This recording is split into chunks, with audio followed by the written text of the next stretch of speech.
በኢትዮጵያ ፌዴራላዊ ዴሞክራሲያዊ ሪፐብሊክ መንግስትና በሕዝባዊ ሪፐብሊክ ቻይና መንግስት መካከል የተደረገው ፍርደኞችን የማስተላለፍ ስምምነት ለማጸደቅ የወጣ ረቂቅ አዋጅ ቁጥር 2/2018 በተመለከተ ከሕግና ፍትህ ጉዳዮች ቋሚ ኮሚቴ የቀረበ ሪፖርትና ውሳኔ ሀሳብ።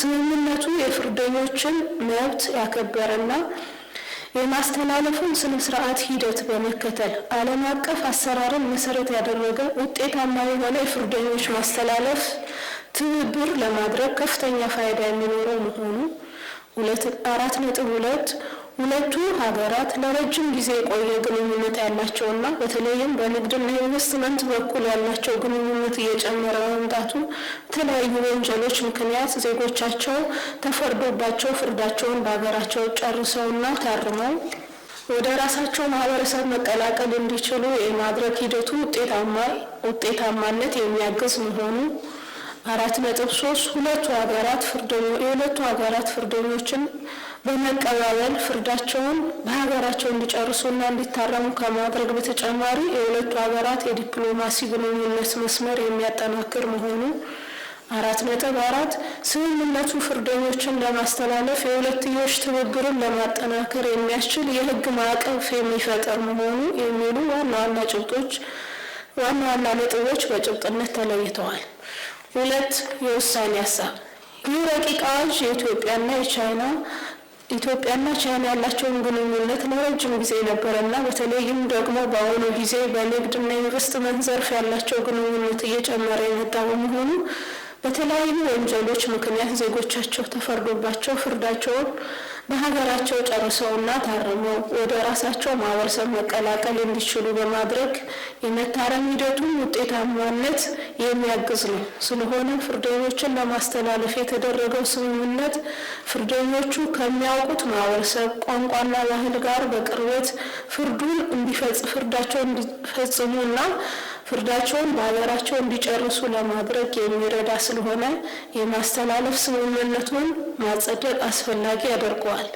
የስምምነቱ ጸድቆ ተግባራዊ መደረግ በሁለቱ ሀገራት መካከል የፍርደኞችን ማስተላለፍ ስነ ስርዓት ሂደት ያገናዘበ ዓለም አቀፍ አሰራርን መሰረት ያደረገና ውጤታማ የሆነ የፍርደኞችን ሰብአዊ መብት የጠበቀ ትብብር በማድረግና በሁለቱ ሀገሮች መካከል ዜጋ ተኮር የሆነ ስምምነቶችና ዲፕሎማሲያዊ ግንኙነቶችን ማጠናከር የሚችል የትብብር ማዕቀፍ መሆኑ ቋሚ ኮሚቴው ስለተገነዘበ ረቂቅ አዋጁን በሙሉ ድምፅ ተቀብሎታል።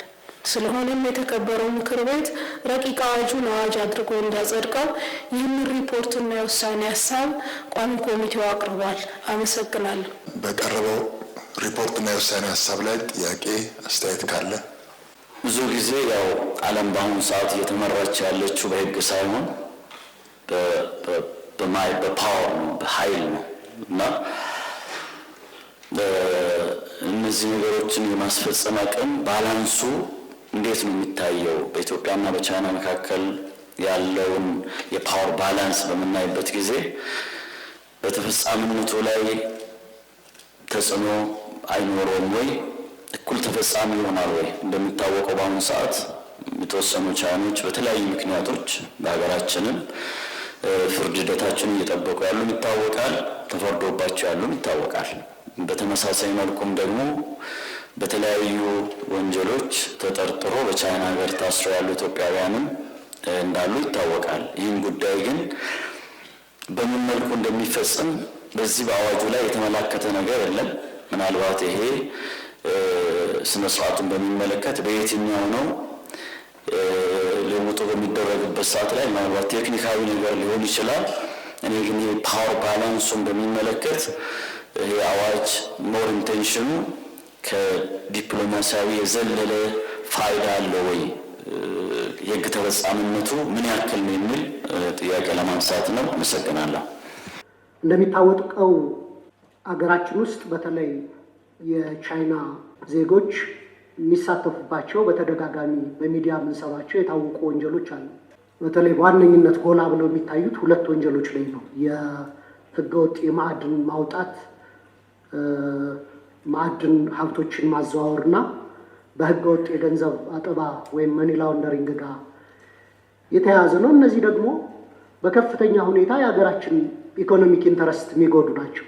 በከፍተኛ ሁኔታ የሀገራችን ጥቅሞች የሚጎዱ ናቸው እና እንደነዚህ አይነት በከባድ ወንጀል የሚሳተፉ የውጭ ሀገር ዜጎች መሆን አለበት ብዬ ማስበው በሀገሪቱ ሕግ መሰረት ተገቢውን የሕግ ስነ ስርዓት ተከትሎ በዚሁ ሀገር ፍርዳቸውን አግኝተው በዚህ ሀገር የተፈረደባቸውን ፍርድ ማጠናቀቅ ካልቻሉ ብሔራዊ ጥቅማችን ይጎዳል ብዬ አስባለሁ። ምክንያቱም ብዙ የሚባሉ ነገሮች አሉ። አንዳንዴ እንደዚህ አይነት ወንጀል ውስጥ የሚሳተፉ ግለሰቦች ብቻ ሳይሆኑ በተወሰነ ደረጃ ስቴት አፓራቲሶችም ይሳተፋሉ ይባላልና ተፈርዶባቸው እዛ ሄደው ፍርዱ ስለመፈጸሙ ምን ኮንትሮል አለ? ምን ቁጥጥርስ አለ? በተመሳሳይ ኢትዮጵያውያን በቻይና ውስጥ ብዙ ጊዜ የሚጠረጠሩባቸው ወንጀሎች ከንግድ ማጭበርበር ጋር የተያያዙ ናቸው።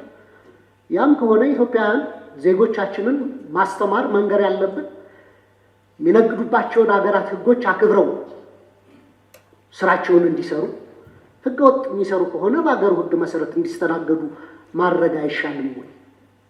ሁለተኛ አይ ቲንክ ከዚህ በፊትም ሌሎች ሀገሮች ጋር ቻይና፣ ደቡብ አፍሪካ፣ ብራዚል አይነት ሀገሮች ጋር ነው ብዙ ጊዜ እንደዚህ አይነት ፍርደኞችን የማስተላለፍ እና የወንጀል ትብብር የምናደርገው። ከምዕራቡ ዓለም ጋር ግን እንደዚህ አይነት ሕጎችን እንደዚህ አይነት ስምምነቶችን ስናደርግ አይስተዋልም እና እዛ የምንፈልጋቸው ወንጀለኞች ስለሌሉን ነው ወይ? እነዚህ ሀገሮችስ የሚፈልጉት ስለሌለ ነው ወይ? ትኩረታችን ብዙ በዲሞክራሲ ያልገፉ በሰብአዊ መብት ጥበቃ ካልገፉ ሀገሮች ጋር እንደዚህ አይነት ስምምነቶችን መንግስት እያደረገ ያለው በዚህ ላይ ማብራሪያ ቢሰጥ ለማለት ነው። በጣም አመሰግናለሁ። ይሄኛው ስምምነት አይተነው እንደሆነ ሲመራልን የተላከልን ወደ 20 አንቀጾች አሉት። በስሩ ደግሞ በርካታ ንዑስ አንቀጾች አሉት። እያንዳንዱ አንቀጽ በሚገባ በምናይበት ጊዜ የሚያሳየን ነገር ምንድነው? አንደኛ ሁለቱም ሀገራት በፈቃዳቸው ተስማምተው ፈልገው ለመፈጸም የተፈራረሙት ስምምነት ነው። ይህን ስምምነት የሕዝብ ተወካዮች ምክር ቤት ሲያጸድቀው ወደ ተግባር የሚገባበት ስርዓት ነው ያለው። ይህ ከሆነ ከባላንስ ጋር ተይዞ ወይም የአንዱን ሀገር አንዱ ሀገር ላይ ተጽዕኖ ይፈጥራል በሚል ስሜት የተነሳው ጥያቄ በተቀመጠው አንቀጽ መሰረት እንጂ ከዛ ውጪ ተጽዕኖ የሚያደርግበት ምንም አይነት ምክንያት ሊኖር አይችልም። የተጻፈ ሕግ ነው። በተጻፈው ሕግ መሰረት ተስማምተው ለመስራት ወደ አንድ መጥተዋል። በዚህ መንገድ ነው ተፈጻሚነት የሚኖረው እንጂ የትኛውም ሀገር በአንዱ ሀገር ላይ ተጽዕኖ የሚፈጥርበት ምክንያት ሊኖረው አይችልም ማለት ነው። አይተነው ከሆነ መግቢያው ላይ መጀመሪያ ላይ የበንካ ለንካ መርህ ነው የሚፈጸመው። አንደኛው ሀገር በስምምነቱ መሰረት ሕግ አክብሮ ፈጽሞ ሌላኛው ባያከብር ቀጣያኛው ሀገር ሊያከብር አይችልም ማለት ነው።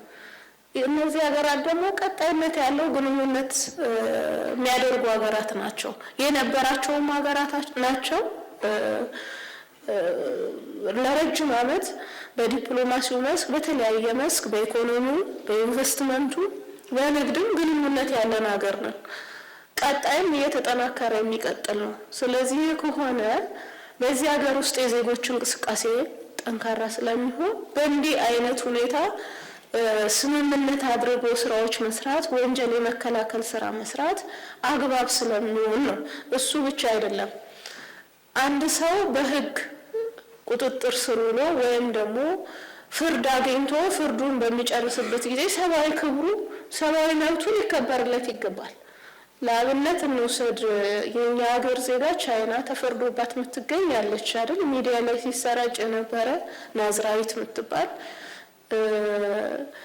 ስለዚህ እቺን እህታችን ለመመለስ እድል ይከፍታል ማለት ነው። ልክ እንደዚህ እነሱም የነሱ ዜጎች ወደ ሀገራቸው ሄደው በሚያውቁት ቋንቋ በሀገራቸው በማህበረሰባቸው ውስጥ ፍርዳቸው እንዲጨርሱ እንጂ ልቅ ሆነው እንዲለቀቁ የሚያደርግ አይደለም። አንደኛ ይሄ ሕግ ምን አለው?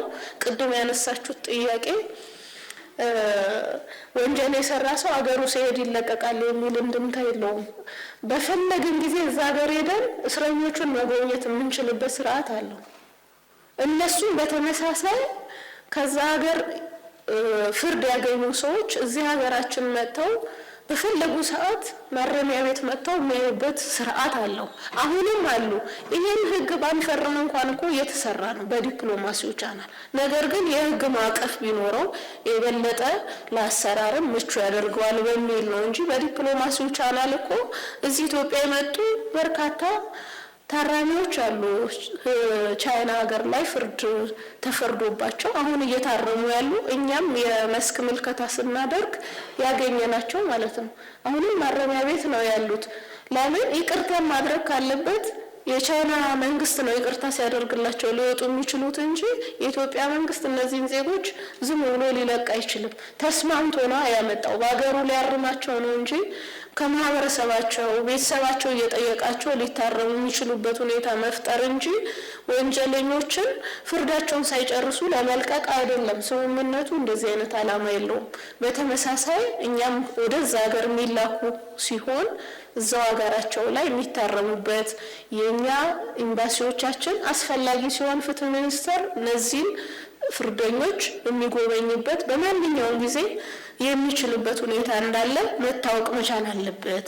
እነዚህ ሀገራት ደግሞ የኛ የቅርብ የብሪክስ አባል ሀገራቶች ናቸው አይታችሁ ከሆነ። ስለዚህ ይበልጥ ግንኙነታችን በእንዲህ አይነት ስምምነት አጠናክረን በርካታ ስራ በቀጣይም ሊሰራ እንደሚችል ታሳቢ እንዲደረግ ነው። አመሰግናለሁ።